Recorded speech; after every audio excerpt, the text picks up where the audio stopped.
Hello, everybody. So we're going to give it a little bit time for folks to join us as well. Um, let's see. We should be live, right? It doesn't show live on my LinkedIn. Let's see. I see it live in the Are we live? order. Yeah. Okay, it must be on my end somehow then. Okay, awesome. As long as we are live. Hello, everybody. We are back. It's our monthly BK Career Partners spilling the tea on how you can be brilliant at your interviews and conquer all your dream jobs. I am so excited. We are talking about a very important kind of make or break type of question often. And today I am here with Tia and John. You guys have met them before, but they're going to introduce themselves again, just for those who are joining us for the first time. This topic is about tell me about yourself. So I'm going to just give it a little bit time for folks to come in. And while we are doing that, let me go ahead and get started with Tia. Tia, do you want to introduce yourself? Sure.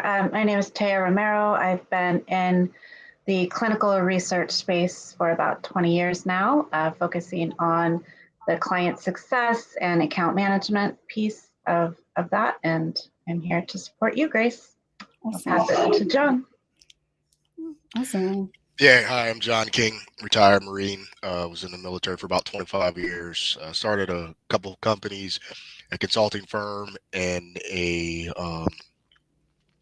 recruiting firm called King Global Enterprise Solutions. Total service of being a contractor and being around the military and the government for the last 30 years. So what I help folks do, specifically veterans and military families, is make that transition in between going in the military, out of the military, and I'm also supporting government folks that are leaving the government due to rifts and all those things, and they're trying to get back into the workforce. So, kind of a little bit diverse. I have a pretty significant background, I guess, like in naval shipping and amphibious shipping. And anyway, you guys can talk to me and link and give me LinkedIn on to connect on LinkedIn. So thanks for having me. That's kind of like tell me about yourself a bit, the way you guys were introducing yourself, right? So, many of us probably have in the past had the question and we blanked out. If you are one of them, just comment blank. Let me see who has blanked out in the past when asked that question. Um, I think it's very common that all of a sudden you'll get that question, tell me about yourself, and you just don't know yourself. You don't know anything about yourself. Nothing comes to mind. And the stuff that comes to mind, you don't think you should share, right? So it's a very common feeling. And that's why it's, I think, important to prep ourselves and get ourselves comfortable with that question ahead of time. To start off, I want to start with some of the ways that this question could be potentially asked as well, other than just tell me about yourself, right? So, one of those could be walk me through your background. So, that doesn't mean, about your golfing history or your favorite basketball team or whatever, your book reading club, maybe. None of that, right? They really want to know, how did you get from where you were to this point where you are this brilliant professional and doing what you're doing today, right? Another way is, can you give me an overview of your experience? When somebody asks this question, I can see some of you guys going through your resume and just go like, well, at this company I did blah blah blah blah, right? At this company I did this and this and this and so on and so on, right? But while doing that, you take like 5 minutes for each of those, companies or jobs that you held. You don't want to do that. Again, That's a no-no, right? Um, what should I know about you? Another question, very similar to the background. Like, you probably get nervous when you hear that. Well, I don't want you to know this. I don't want you to know that. What should I tell you that is okay for you to know? Um, so again, that's not, what they want to know. They want to know about how you got from where you were to where you are today, and what is that you're going to bring to the table to impact my team, right? And the company overall. Here's another one favorite of mine. Introduce yourself. This is kind of like very open, wide open, right? So now you want to talk about like how amazing you are. Again, maybe a golf. I don't know why golf is on my mind today. But or other things that you do that you have fun doing that come to mind probably. I don't know if you are a swimmer or traveler or whatever the case may be. So when they ask that question, it opens again the door wide open for you to say so many things that are not relevant to this. So um, just hold a break and think about it and respond, right? Collect yourself. And again, it goes back to prepare yourself, get comfortable with the question. It will be easier to answer, right? Here's another one. Tell me a little bit about your journey so far. Again, you can add some experiences that may have not been so pleasant, and maybe spill some drama that you shouldn't have. We don't want to do that. What brings you here today? I need a job. I need the money. I need to, feed my family. No, that's not the answer either, right? That's not what they want to hear. I see your resume, but tell me about the person behind the resume. Um, Again, all these questions go back to the same thing. So I want to give you two or three more. Okay. These have hints. If you catch the hint, please drop it into the comments here. Okay. Especially my LinkedIn folks. I know some of you must know this. Okay. You're going to hear it. Summarize your professional history for me. Any hint? No? Okay. What are some of the key things that have stopped you professionally? Oh, sorry, not stopped you, shaped you professionally. And then the third one that I have here is, how would you describe yourself professionally? Anybody catch the hint? No? Let me see. Nobody? Kenneth, I'm counting on you. Christy. All right. Hi Noni. Thanks for being with us today. All right. So the hint that I was dropping in here is professionally or professional, right? So even though you did not hear those hints in the previous questions, just have that in the back of your mind.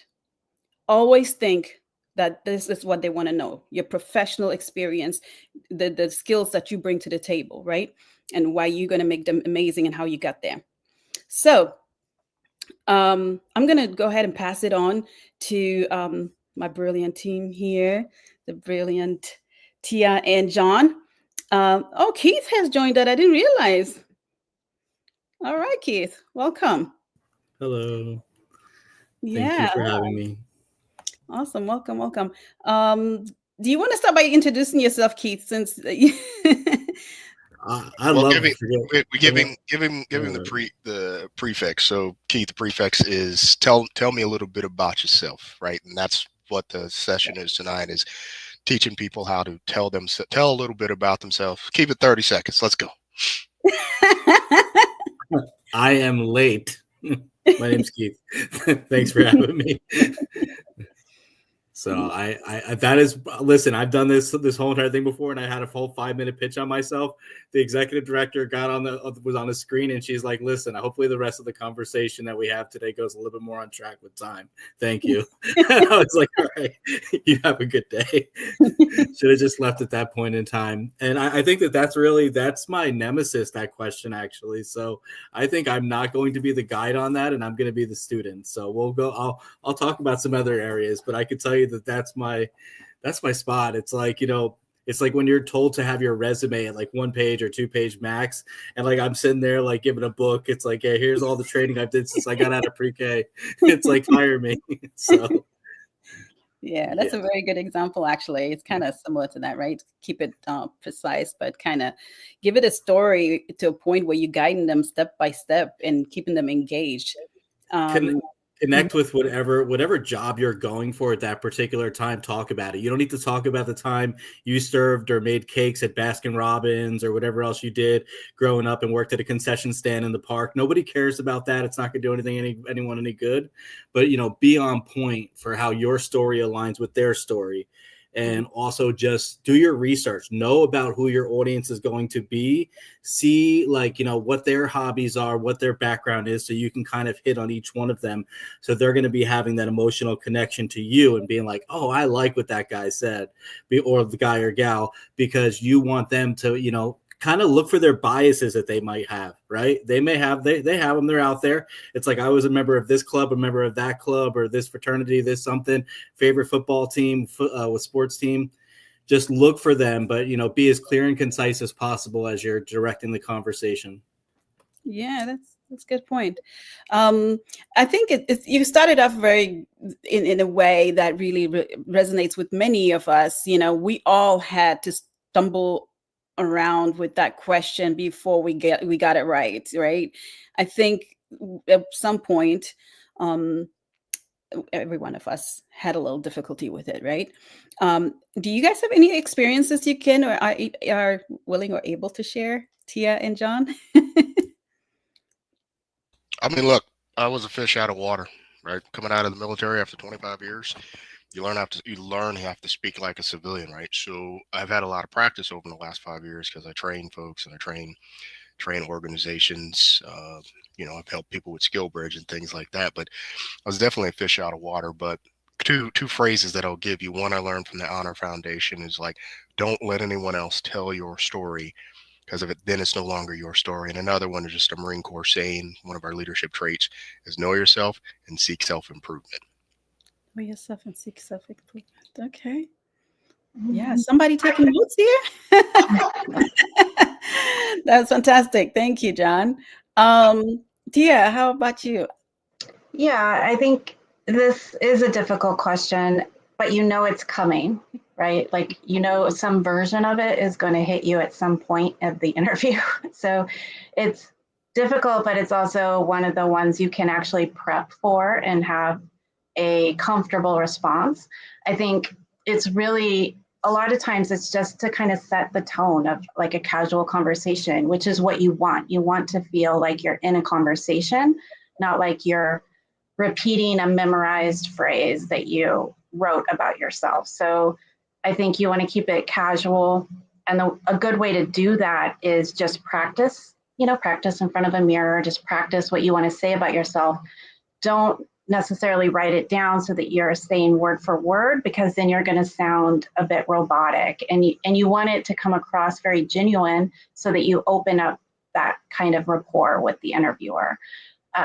And, to Keith's point, you want to be concise and keep it kind of to 2 minutes. I would say 2-minute mark is what you're aiming for. So that would be my advice.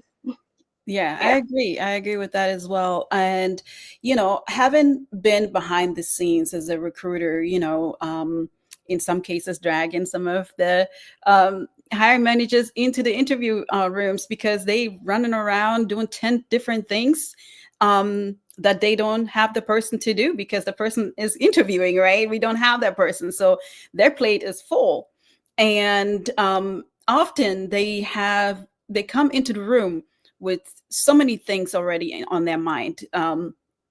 So that's really important to know or assume at the very least, because it's not, you are not only given a story, but also a story that really captures their attention. They want to know, they're running around trying to figure things out and they need that person. How are you going to come in and really like take that load off their shoulders, right? So I think it is good to keep in mind as we are answering this question, hey, you need me, And this is why I've been doing this for so long. I have these kind of skills. I'm very, I can communicate across internally and externally.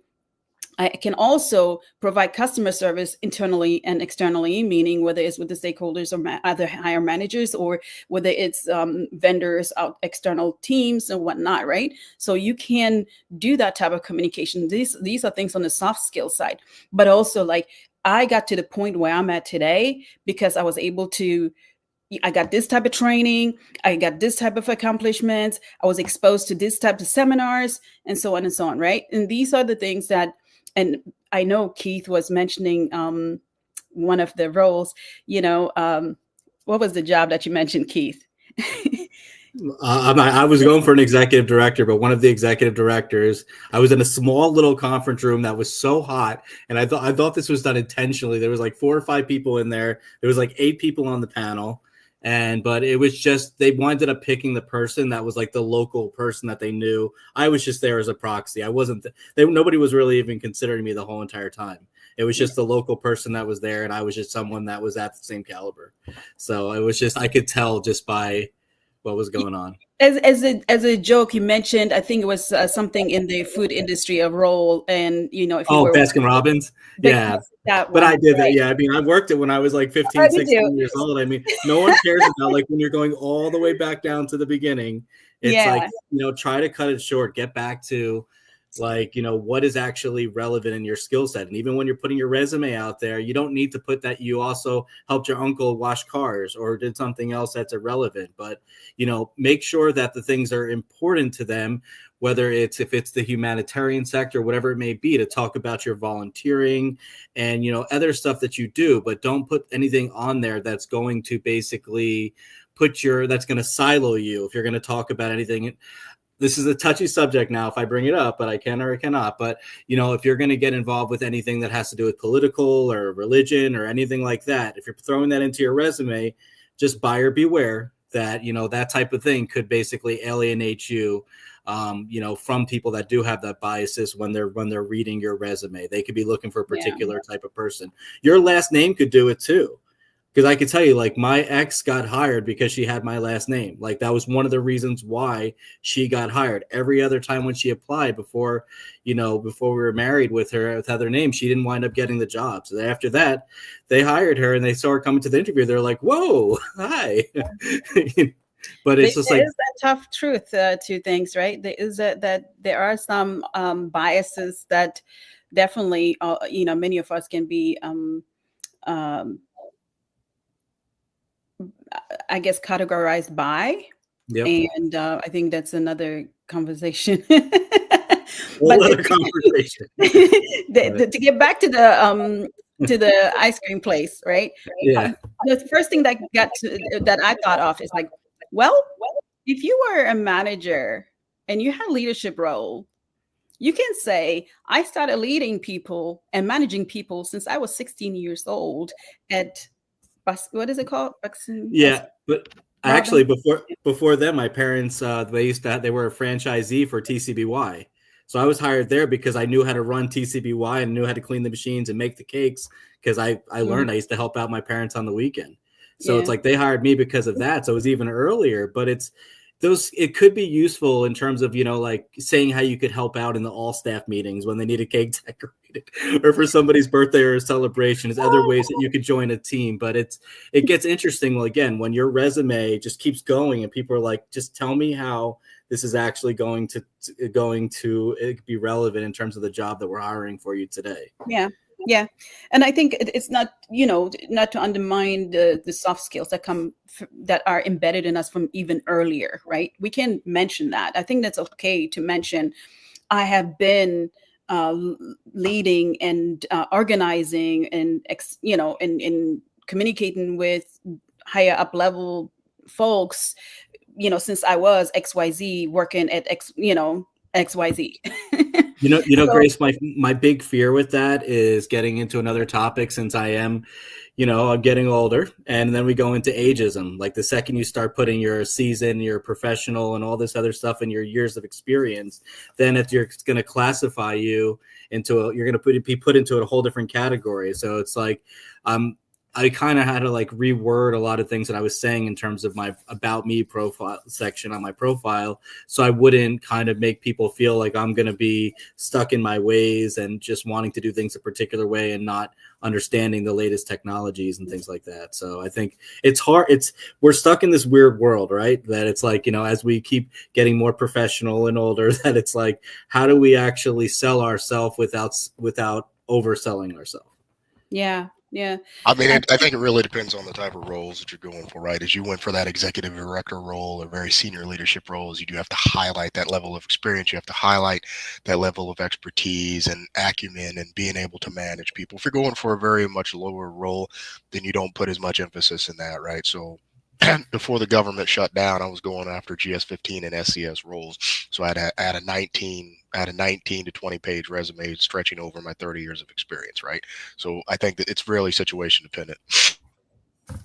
No, I agree. And I think, something that John had mentioned earlier, which I think we should touch on, is not knowing the lingo. He said, he came from military into the workforce. I wasn't raised in a white collar family. So just knowing how to interview and the lingo that is required for that job role, you may need to reach out for support. You may need to reach out to someone that has that job that you want, or try to network with other people that can kind of guide you and help you learn more that lingo and how to create those conversations. Yeah, that's because, and that's I think what it makes it really important to be able to position yourself in a way that you have confronted yourself with that question in a way that is relevant to what you do and how you got there. I to switch gears a bit here as far as what we can say. First of all, I believe you should always start off with who you are, right? And that is what you do. Meaning not just my name is, but right after that, you want to say, definitely by this time they already know your name. You want to introduce yourself as, I am a seasoned professional talent solutions expert.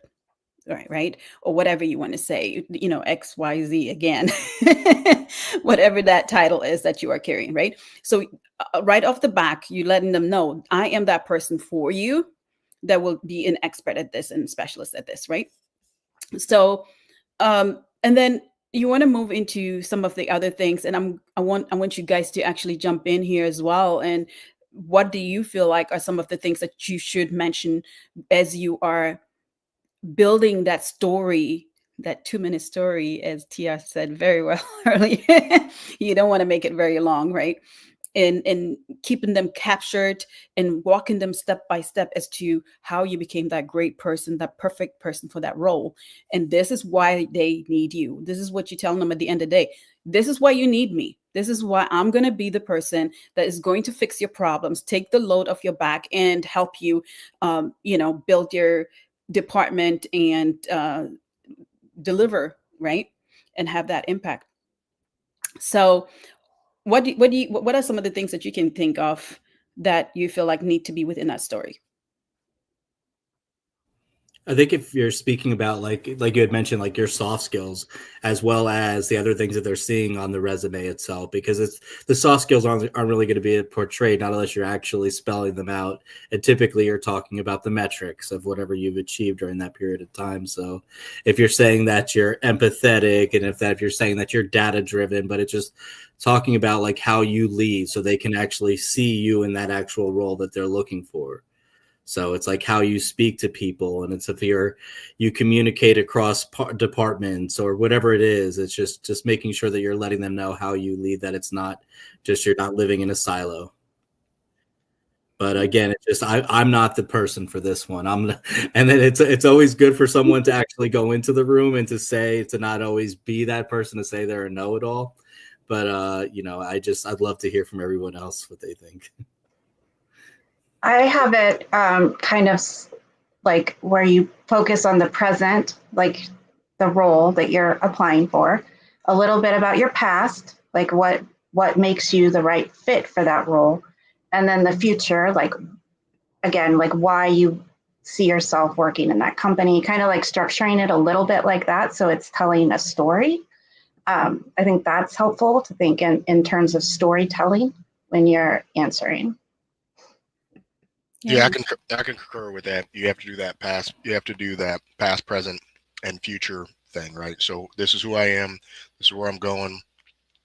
This is what I'd like to accomplish in the future. That's something that someone told me that a long time ago when I was first interviewing. So that's a good way. And also, you got to keep that star method in there, right? You still got to tell a story. But back to Keith's original points is build that relationship, right? Build that rapport, build that professional development right with that interviewer, right? Because a lot of times it's the recruiter that needs to get you to the hiring manager. And if you're rude to the recruiter, and all of us are recruiters, you're not going to send them to your client, right? Because that represents you as this is your company, right? If you get a rude candidate and you send them to your client, then guess what? They're not going to get hired. Same thing. You got to be nice to the people on the other end. If the time doesn't work, just email the folk, text someone, it doesn't work right now, let's reschedule for another day, right? Don't be irritated because now you scheduled for a Tuesday at 4:30 p.m. EST and you can't make it. Now you're irritated because the person called you.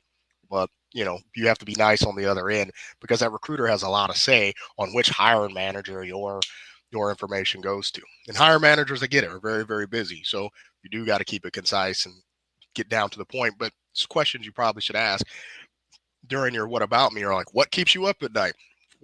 How can you not sleep? Here, I can take that load off, just like Grace had said. So yeah. I think you guys covered on quite a bit already. Some of the one of the things that you guys spoke about is the past, present, and future. I think both of you, Tia and John, mentioned that. And then another way is to just have like career snapshots as well. Like, I did this and then grew into this position, and then now I'm direct level kind of situation. And then make sure it's really value focused and also like very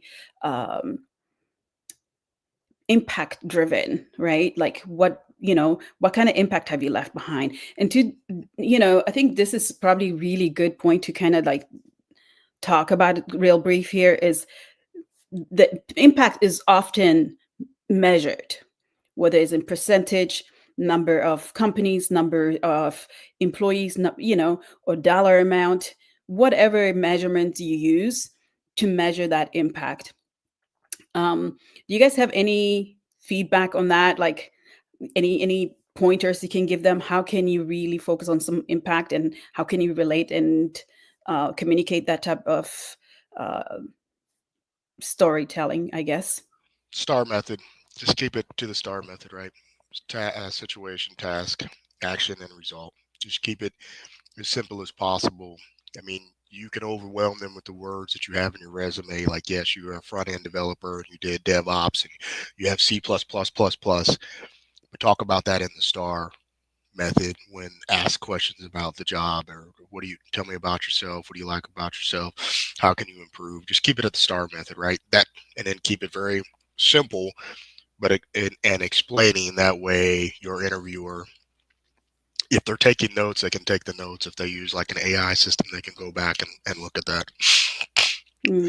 Yeah, I agree. In our BK career consulting on demand options, the STAR method is actually within that package as well. And it's one of the things, but it helps you not just through tell me about yourself, but also like throughout your interview process. How can you utilize that STAR method there? So it's a very important way to, if you have a chance, look up the STAR method and familiarize yourself with that. I think it's very important to know. I remember when I first came across it, and I was like, "Oh, this was so helpful." Like now I have structure. Like I was trying to make up things as I was going, but now I actually have structure that makes sense and is very, orderly. Also, like it really helps you get from one point to another, right? I think it is not just a it's not just a acronym per se. It really is something that walks you through the steps to help you communicate how you got to the point that you got to, what kind of impact you had, and all kind of you know um, stories that you can tell from interview process. Sorry, from the tell me your about yourself to all the way to the interview process, right? Anything else? Did I interrupt somebody here?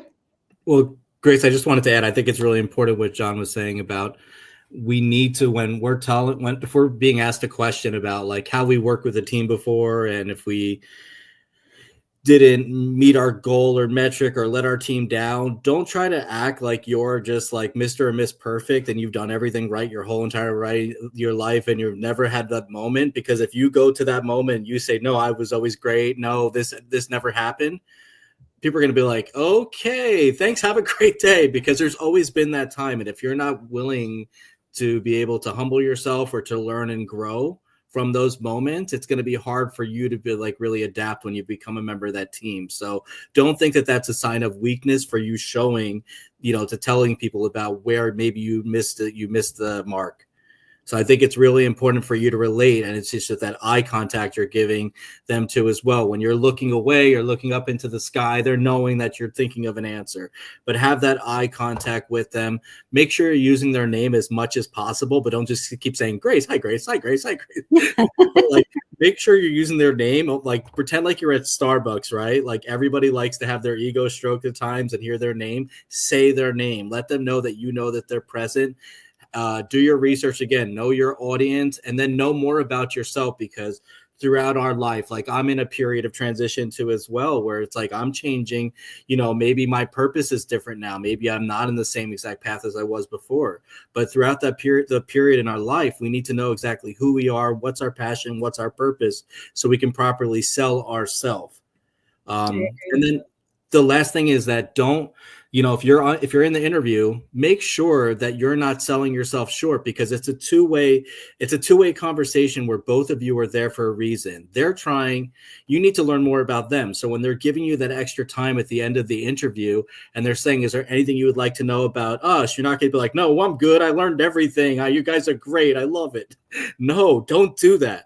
This is your time to ask those questions about their culture, about what would the first 6 months look like or 90 days look like, for what would success look like in the first 90 days with you if I work there. But try to understand more about the culture and the company, and let them know that you're really invested in this actual opportunity, and that it's not just something that you're going to bypass those special moments that you have that not many other people have to actually ask those questions. Yeah, I agree. There are the 3 P's that I go by, and that is practice, prepare, persistence. And I think that those 3 P's, we can actually implement those into the same way in the tell me about yourself story as well. I think, like you mentioned, Keith, as we look into the company and identify, where we fit in with that company, and then practice how we're going to pitch this, and then continuously bring it up. As mentioned, this is really something I will be excelling at. This is why. And you can, always refer back to your tell me about yourself comments that you made throughout your interview as well. You can say, as I mentioned earlier, this is really something that I'm very passionate about. This is really something I really succeeded on. And this is something I really had a great impact with my previous company. So I'm able to share this, have this benefit, also for this company that I'm applying for today. So yeah, I agree with you on that. Tia, were you about to say something? Sorry. No, I would say just to try to keep it positive in the tell me about you, because it's an intro. I wouldn't focus on negative past experience, especially if you came from a negative situation from a past employer, or you had something funky go down. You don't need to tell that story in the intro. There'll be opportunities to talk about times when you overcame or times when you had to deal with a failure at work. I don't think you need to lead with that necessarily. I would lead with something positive, something you're very proud of. What did you achieve? I would focus on those things. And again, never talk badly about past employers, even if it was a very difficult situation that you left. Very good point there. I'm glad you threw that in there. No current employer wants to hear your previous grievances with another employer. That is an automatic disqualification, because if you're going to do that in an interview, then guess what you're going to do on the back end when you leave that company? You're going to talk the same kind of stuff. So like Keith said in the very beginning, you got to keep the politics, the religion, and you may have to keep a little bit of that personality to the side if you're trying to get that job. Now, if you're just trying to get a 9-to-5 working at Burger King, okay, sure. But if you're trying to be like the regional manager for distribution of Burger King, you might want to hold off on that. Yeah, no, I agree with you. I think across the line, you probably don't want to do it. But yeah, this is a very good point. I'm so glad you brought that up. I definitely had more than one situations like that where I was like, ouch, sorry, can't move, and when I have to explain why we passed on that client, or sorry, on that candidate at that time, it was more so because of the responses. So it was like John said, it's an immediate disqualifier, and it's just very toxic, very start from the jump, right? You don't want to do that. Thank you for mentioning that, Tia. I think that's a very important point, because it did happen as I was part of the HR team. That happened to me a couple times. And so yes, there are companies, there are other people in general. People are people. They're going to do what people do sometimes, and they're not going to be the nicest people, et cetera, et cetera. However, when you start your job, you just want to start clean slate and really on a very positive note. You don't want to bring a baggage of drama that has sirens all around it. That's going to, yeah. So good point again. Let's leave that there. We tell ourselves we're going to do this for 30 minutes, and it always goes longer than 30 minutes. So today I just want to go ahead and just do wrap up a bit. And also, before we get to that point, I just want to say thank you to folks that are here on LinkedIn and YouTube and everywhere else in the world. We are so grateful you guys are joining us. As I told the team before, I did this as an audio room a couple of times, and there was such a high demand for this topic. So I am excited to bring it back. And I hope you guys got something out of this, and you are able to share with those who are out there looking and on the job market. I believe this is going to be very helpful to so many, if nothing else, just to be able to confront themselves with that question and kind of really just think it through. And for more information, if they need more guidance, you guys see our brilliant folks here. These are the BK Career Consulting partners in their whole brilliance, top tier quality. So feel free to reach out and schedule something with them or myself. We are here to help. Okay. And again, Keith, not Keith, Kenneth. Kenneth, thank you for your comments. I'm not able to read them all through because I'm busy chatting, but I will go through all these comments later. And I'm so glad everybody is able to join us today. Daniel, thank you. Dr. Julian, who else do we have here? Jeremy, welcome. And thank you, Michael. I think Robert also, thank you for being here with us. I hope I didn't miss anybody. That's always the Henry. How are you? Glad to have you here. All right. I think we got most of them. Am I missing anybody, guys? No? All right. I think Noni was on here too before, I think it said. Yeah, Noni was on here. Yeah, I mentioned Noni earlier. I don't see her anymore. Okay. We were glad to have her. Yes. Awesome. Oh, there she is in the comments. I see her. Hi, Noni. I don't know if you're still with us, but hello. um, so yes, this we're gonna go ahead and just wrap it up now and just give our final touch on this and kind of final comments as to what you would like to tell everybody out there who is struggling with this question or is preparing for an interview and want to be ready for it. Like Tia said, you gotta have that practice. Practice in the mirror. Look, AI. Everyone's like AI will take your job. No, AI enhances things. Depending on the AI machine, you can type out some questions, upload that JD, upload a little bit of information about the company. Hey, my favorite AI machine, give me some questions that they'll ask, and then you can practice those, like Tia said, in the mirror, or go find people to practice on, right? Because you need to have practice. You want to have confidence in yourself as you're interviewing. Again, for higher roles, maybe not 9 to 5, working at Pizza Hut, things like that, but higher roles that are on salary require a little bit of responsibility. So, but trust yourself and be nice to other folks on the other end. That's right. Thank you. Tia or Keith, who wants to go next? I'll go. I think you want to just keep in mind that this is a conversation.